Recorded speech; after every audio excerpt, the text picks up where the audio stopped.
Alright, let's go into the second game of that tournament. I was facing off against a 1700 player, and I had the black pieces, and he played my favorite opening in the London. So everything's normal at the start. We get knight f3, c5 contesting this, and then what I'm hoping for is some variation where we get c3, I take, he takes back to maintain the structure, and then I get my bishop to b4 move check with tempo, and that's when I'm assuming we're going to get a knight move over there on either c3 or d2. And then from there it's not too difficult to just get my knight out or play h6, castle. I mean, it's a fairly normal setup. I would say he's a little more sound than me, but we get to an endgame just fine, so no real issues there.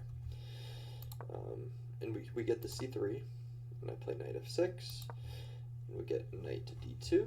So now I go ahead with my capture, and he actually captures the other way, which I'm not expecting. So now we have this position, and he may have been doing so that I don't get any of these shenanigans, and it's not a bad idea because I don't have bishop d6 right now or queen c7, but I would like both of those moves. So what I do is I move my knight again, even though it's pretty early in the game, but at least this way, if we now get bishop over here to g5, I can get my bishop here, or I then can claim this diagonal, and this piece can always move back just fine without issues. But instead he retreats it to e3. Some other moves that I commonly see is the bishop coming back to g3, where after I capture and go up, it's not called going up the exchange, but I trade, I don't know what you could even call it, but I enjoy that trade, right? I'll take a bishop for a knight most days. But then you open up the rook, and my king ends up being not as safe as I thought. You could get some pretty ugly sacks pretty early in that way. But anyway, he goes back, which allows me to get this bishop move out. We get knight over to e5, so now this is hanging. So what I do is I protect it with g6, and I actually like this because it keeps the dark squares nice and open for my bishop and my queen, and it gives me a slot to escape to if I would like it later on. We get bishop over to e2, so now I'll take that slot since I'm getting overpowered. Never really want to take this because I'm just losing tempo for something that will end up screwing me down the line. We get the trade offered. I, of course, decline. I try targeting this thing. He takes, and I don't take back this way because I want this bishop later in the game. Just not right now. So I'm just going to go here to c6. We're going to see a castle. I'm going to get my queen over to c7 now. Claim that diagonal. Rook's going to come over to e1, and I'm going to castle myself. And he goes knight e4, which is a blunder. However, I'm just thinking, not tactically right now just yet. I'm just thinking, if you guys could hear Mumbles crying in the background, he wants to get into the room. But right now I'm not thinking tactically as much as I am positionally. And I should be doing both, so it's an error of mine. But right now I was just trying to think of what the best move is that I can make on the board. And I was thinking, let me improve my two rooks. And this is the one that I think was doing a whole lot of nothing. It's also the one that was getting threatened by this bishop if these two pieces ever move. These three pieces ever move. So I move the rook to d8, and then I miss the tactic. But queen goes to c2 and the tactic exists again. So here's the tactic. We win a piece with f5. The reason we win a piece is this knight doesn't have squares that it can go to without being captured. It has two good squares, and either of these two squares then allow me to play f4, which will either win one of these pieces, or if he goes this way, traps the bishop, and I'll win the bishop. So he's losing a piece here. So my opponent opts to play h6, bishop to h6. I take my piece that I won. He's going to take my knight. And here, I definitely messed up. I took on f3, and then he takes my rook, and all of a sudden, it's not really like I'm up a piece. I'm just up two pieces, like two minor pieces for a rook, which is still okay, but it's not as good as it could have been. I definitely messed that up. I should have just, I think, taken the piece here. The game probably would have been simpler that way. Anyway, I bring my bishop over to d6. I don't really care to take this pawn because it doesn't do anything for me. Whereas here, I have some opportunities for some threats still. So he plays g3, which I'm perfectly okay about. It also opens up a potential, quick checkmating net. Bishop goes down to c8 to threaten the rook. Rook goes over to e4. And here I thought he already made a mistake, but he has a very simple escape just by checking me, and then the rook can escape afterwards. So I go over to g7, no problem. I'm just fine on the dark squares. He has no way to attack me there.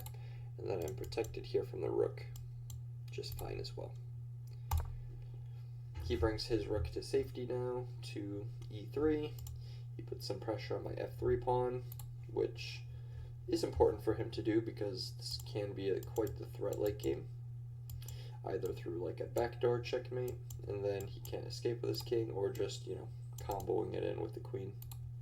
There were also some situations where I was considering sacking the queen just to get this move with check, and then, if this bishop were somewhere else, for example, then he cannot just take the pawn because the rook's defending it, and I also will be covering the, queening square. So there were some queen sacking tactics I was thinking of, but anyway, this is an important pawn to me, all the same. I play c5, and what I'm trying to do here is just open things up a little more for my bishops. So here I'd like to get some sort of threat like that going, just so I have one more potential sacrifice to use. But he doesn't bite, he just doubles his rooks. So I think, why don't I just, get his queen out of here, since it's kind of annoying as is. Not only was it annoying, but I also wanted to, what was my other idea with that?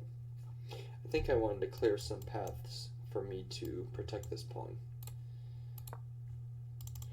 He goes down here, queen b5, and I switch game plans. I still want to break this open, so I just play h5. The idea is just h4. If he ever takes, we get check, and there's just too many openings for him to ever survive that. So I'm hoping to play h4, or of course if I can take, then all of a sudden my sacrifice also leads to a mate. But he ends up taking the pawn on f3, which actually was too early for him to do, and that was a blunder as well. So I go bishop to d7, and then he ends up losing a piece. So his queen is under threat, and his rook is now under threat with a discovery.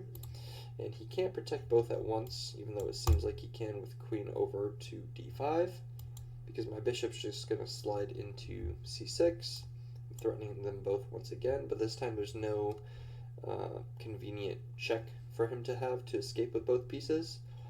See, queen can only check me from here or from here. Both of those are protected. And then he can't even hold on to the rook, because these are the only squares where he'd be able to kind of still defend it. And if you didn't notice, you lose the queen on those squares. So he's just going to be losing a clean rook here, which would put me just 2 bishops up this game, and that would be too much for him to overcome. So when I played this move, he surrendered, and we got our first win of the tournament. And let me see if there's anything else I want to go over, since that video is kind of short. We'll show the game review. As you can see, pretty even early on, which I'm actually happy with. I should be getting run over when my opponents play the London. So if any people in Charleston or Columbia ever found my YouTube, they could probably start playing the shit that I find really annoying, and then getting some really good positions as a result. But whatever. These openings are tough for me to deal with right now until I figure them out. But I stayed even, so that was good. Like I said, I missed this tactic. If I can click on it. I missed this tactic the first time, but I got it the very next move. And then here you can see he almost clawed his way back until this move. This game was still winnable for him. If he ever found the right place to connect these 3 pieces, to just trade some things off the board, or to even get a good exchange, then he maybe had a chance in this game. But he was a little too greedy. He bit off a pawn way too quick, and then that ended up costing him. But thank you for watching, and I will catch you guys for the next one.